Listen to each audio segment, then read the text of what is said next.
Viewers, এই মুহূর্তে আমি আছি একদমই আমার গ্রাম নরসিংদীতে। তো ভিউয়ার্স, ছোটবেলার কিছু গল্প মনে পড়ে গেল আমার এই বাইসাইকেল চালাতে যেয়ে। বিশেষ করে আমি বলবো যাদের জন্ম গ্রামে বা যাদের জন্ম আজ থেকে 20 বছর আগে, তাদের কাছে কিন্তু বাইসাইকেলটি অত্যন্ত প্রিয় ছিল। যেমনটা আমার বাবার একটা র্যালি সাইকেল ছিল। এই র্যালি সাইকেলটি নিয়ে আমি খেয়াল করতাম যে তিনি কখন বাজার থেকে আসে কিংবা কখন উনি স্কুল টিচার ছিল, কখন স্কুল থেকে আসে, তখন এই সাইকেলটি নিয়ে বেরিয়ে পড়তাম এবং বের হতে যে প্রচুর ঘুরে বেড়াতাম। তখন কিন্তু এতটা হুন্ডা ছিল না, বাইসাইকেলের প্রচলনটা ছিল অত্যন্ত বেশি পরিমাণের। তো আজকে দেখুন এই যে বাইসাইকেলগুলো, এই সাইকেলগুলো কিন্তু এখন কিন্তু এই ধরনের সাইকেল এসেছে, কিন্তু আগে তৎকালীন সময়ে যে বাইসাইকেলগুলো ছিল, সেই বাইসাইকেলগুলো কিন্তু কীরকম ছিল, সেই সাইকেলগুলো ছিল এখানে একটি পার্ট থাকতো, নিচে একটি পার্ট থাকতো।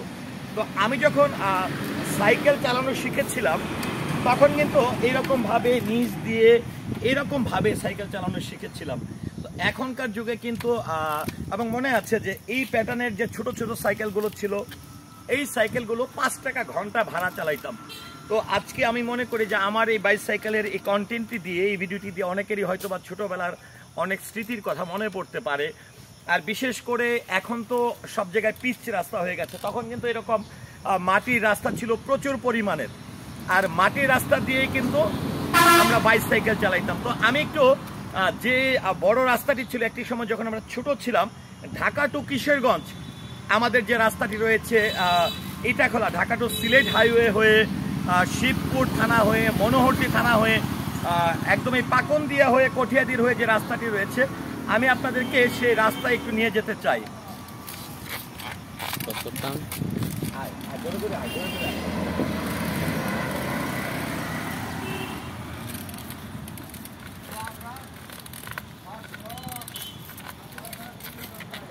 আমি এই মুহূর্তে একটু রাস্তাটা এদিকে ঘুরে দেখাতে চাই। এটি হচ্ছে ঢাকা টু কিশোরগঞ্জ, আর একদম এই সাইড থেকে দেখাতে চাই যে গাড়িগুলো আসছে।